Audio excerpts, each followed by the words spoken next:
The big event, the America's Cup, has left the King's Wharf dockyard in Bermuda, and now it is time for the British territory and the Atlantic Ocean off the American East Coast to assess whether it was worth investing millions upon millions of Bermuda dollars to get the sailing race.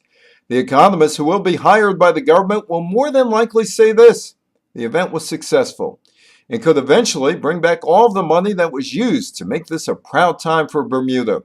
There will more than likely never be an accurate count of economic benefit to the island, but the British territory will have exposure globally, and that's an intangible that is hard to measure.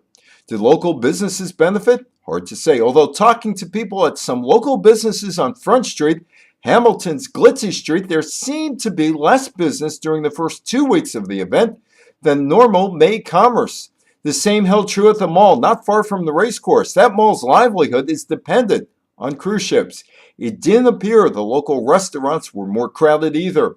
But Bermuda isn't looking for average travelers. The curator of the Masterworks Art Museum didn't notice much of a change in the number of visitors, but he did notice that the May-June visitors were of higher income and were high-end money tourists.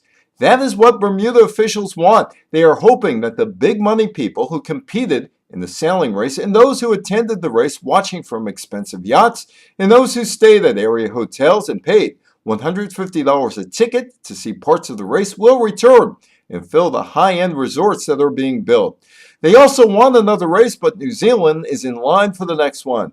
Bermuda took a big gamble on the America's Cup, pursuing big money tourists. I'm Evan Weiner for the Politics of Sports Business.